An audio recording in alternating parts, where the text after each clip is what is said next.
It's not a game, it's a rich thing.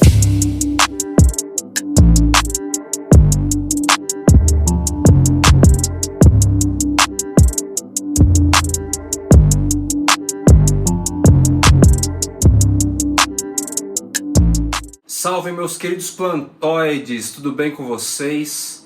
Primeira vez que eu trago aqui o meu sonho, essa planta revisitado, ou seja, em outros tempos eu trouxe já o meu sonho, essa planta referente à espécie.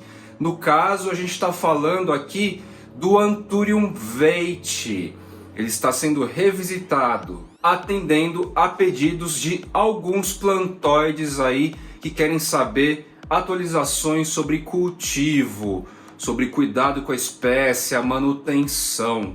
Tá legal?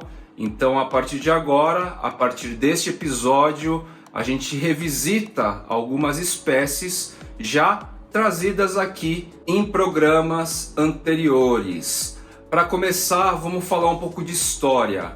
O Anthurium veitchi foi uma espécie descrita oficialmente em 1876. É originária da Colômbia e eu adquiri o primeiro indivíduo em agosto de 2019. Tá aqui, ó, fotinhos do cara. Logo que chegou.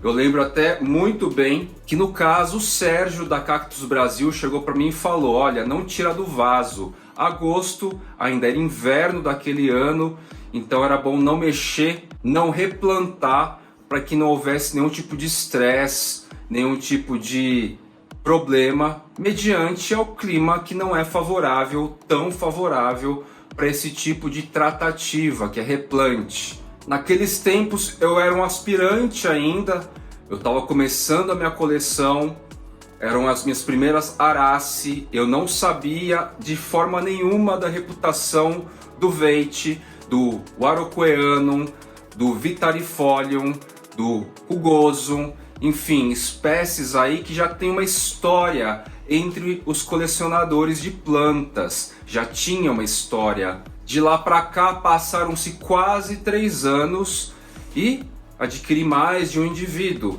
Anthurium veitchi é uma espécie de fácil cultivo e rápido desenvolvimento a se comparar com seu par. Normalmente o pessoal compara com o Anthurium Warocqueanum. Atualmente fala-se em variações, a variedade narrow e a variedade não narrow, meio wide, no qual o distanciamento entre as nervuras pode ser mais larga ou mais estreita e a folha mais larga ou mais estreita, mas não deixa de ser o Anthurium veitchi. Anthurium veitchi também tem híbridos muito interessantes, muito mesmo, não só o famigerado híbrido do veitchi com potencialmente o Andreanum, que é o mais conhecido por aí no rolê, mas existem outros híbridos dessa espécie que vocês vão poder conferir aqui, ó, que são extremamente interessantes. A estética, a beleza, a forma que se gera a partir da hibridação. Curiosamente, em nível subjetivo, o Anthurium veitchi atrai muitos colecionadores, principalmente homens.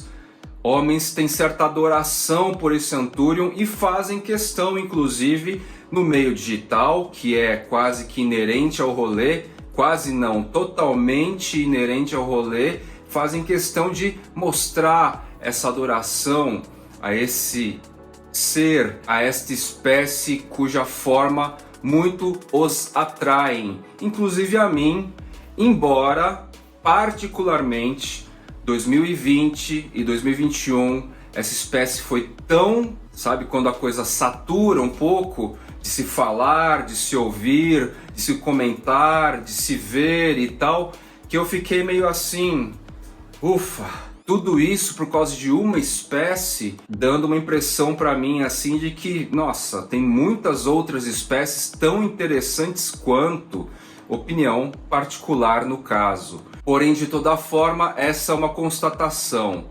Colecionadores, principalmente homens, têm uma certa fixação acima em relação às outras espécies aí de Araceae.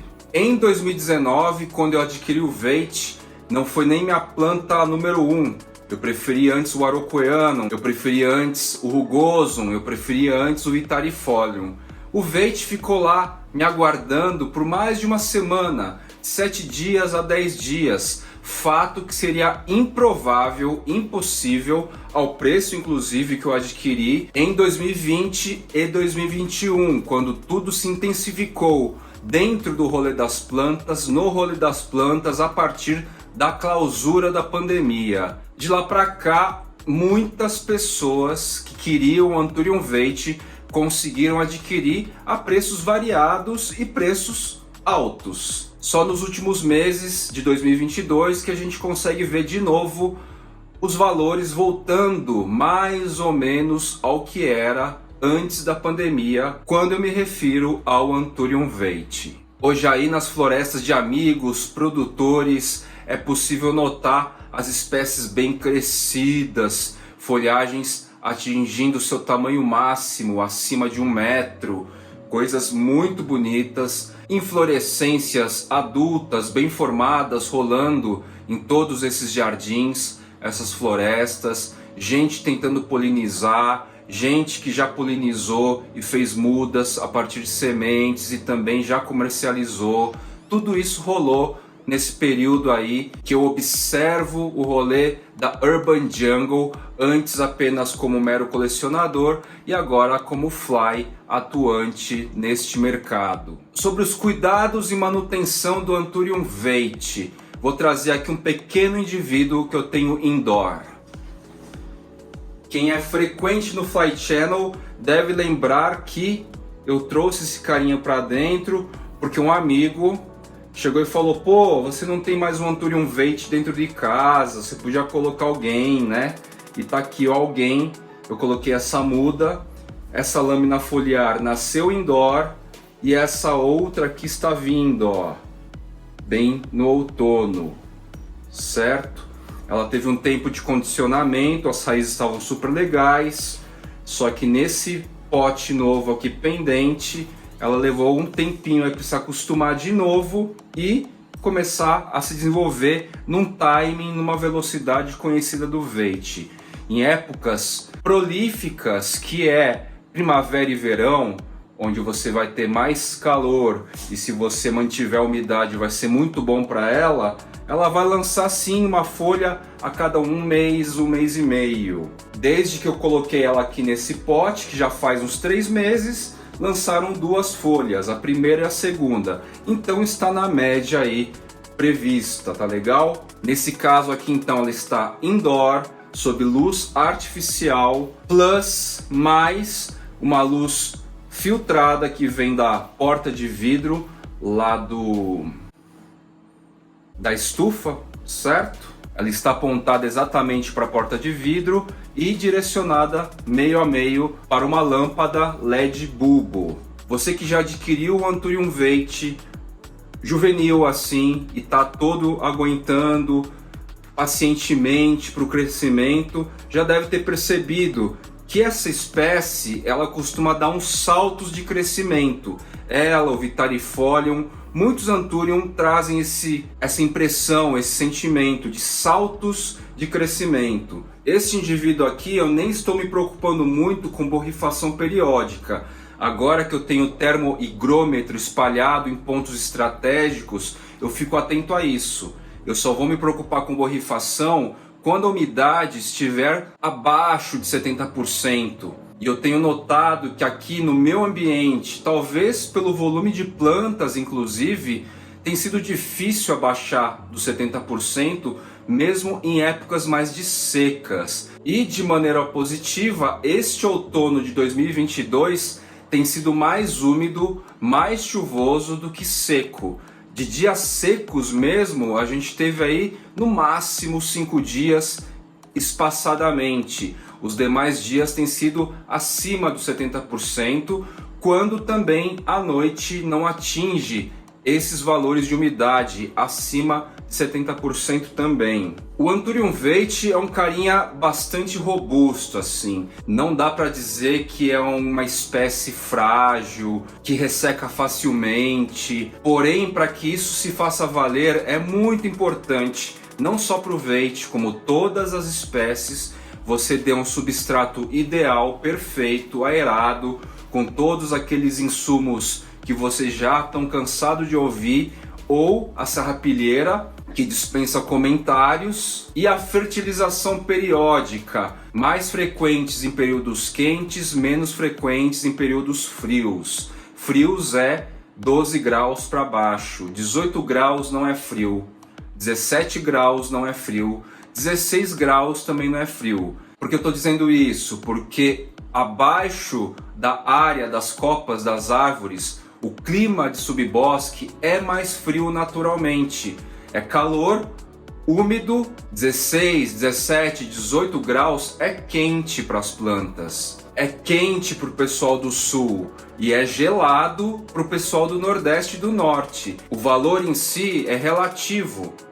A gente tem que entender então que 16 para cima é uma temperatura bacana para um crescimento regular das espécies de subbosque, associada a uma umidade mais frequente e constante possível e uma iluminação bacana aí, de meia sombra para sol pleno. Muitos colecionadores que têm o Anthurium veitch em sua coleção, nessa época do ano, principalmente, começam a notar um probleminha, que é o ressecamento das folhagens a partir das bordas, principalmente, e às vezes só resseca as bordas e fica lá, estático, e aquela estética de folhas ressecadas nas bordas começa a incomodar. Nesse aspecto, queridos plantoides, fica até um pouco redundante eu dizer, mais uma vez, que a gente está lidando com seres vivos e que nessa época do ano é natural folhagens ressecarem por causa da mudança de temperatura, por causa da virada da estação e tudo mais, mas está dito. É esse o fenômeno principal. O que eu posso dizer aqui para vocês é que com milhares de espécies dentro da minha casa e fora, no quintal, no jardim, esse preciosismo com as folhagens é algo que vai sempre frustrar ou vai sempre gerar uma aflição, porque é óbvio. É óbvio quando eu digo aqui assim, mas na hora que o colecionador está vivendo o processo lá, aquela sofrência, parece que tem uma solução, parece que ele está errando em alguma coisa, parece que a planta pode morrer, parece uma doença, uma queimadura pode ser fungo, bactéria, vírus, enfim, vira mil coisas aí. E a gente fica nesse looping frenético a toda nova estação de baixa de temperatura. A gente esquece tudo o que aconteceu em outros ciclos de estação e entra o outono, entra o inverno, parece que é a primeira vez que a gente está lidando com os mesmos problemas. Então acho que o recado está dado a respeito das folhagens do Anthurium veitch que começa a ressecar. Se você der um substrato perfeito, manter ao máximo possível uma umidade alta constante, criar hábito de adubação constante, entregar uma luz natural ou sintética via grow light bacana na medida certa para o seu Anthurium, tudo vai ocorrer sempre tudo bem. O veitch ele suporta até que bem um período mais longo de seco, da umidade no ar não tão favorável assim para ele. Mais do que o Varroqueanum, o Anthurium veitch também é um pouco mais sensível a excesso de rega. Por experiência por aqui, é melhor às vezes eu pecar pela falta com veitch, falta de rega, do que excesso. O excesso, por algum motivo, aparenta trazer mais facilidade de podridão geral, de caule, de raiz, do que o próprio Varroqueanum. O Varroqueanum suporta mais um encharquezinho. Inclusive, talvez essa seja uma característica mais comum, não é regra absoluta, mas mais comum para os Anthurium aveludados. Aparentemente, uma média geral aqui, os Anthurium aveludados, eles não curtem, mas eles aguentam e toleram um pouco mais de encharque, de um excesso de rega do que os Anthurium não aveludados. E por fim, mas não menos importante, como existem muitos colecionadores que têm certa idolatria pelo Anthurium Veit, é importante vocês terem este episódio apenas como um referencial e não como verdades absolutas. É apenas o referencial do Fly aqui diante do meu cultivo indoor e no painel paredão, pois eu tenho certeza que existem opiniões divergentes a respeito de ponto ou pontos do que eu tratei por aqui. Tá legal? Vamos dar um avistamento final aqui no Veit do painel paredão, lembrando que ele está numa condição de vento também, principalmente do verão, e as folhas, quando estão crescendo, estão nascendo e se desenvolvendo, elas quebram por causa dessa ventania. Bora lá então!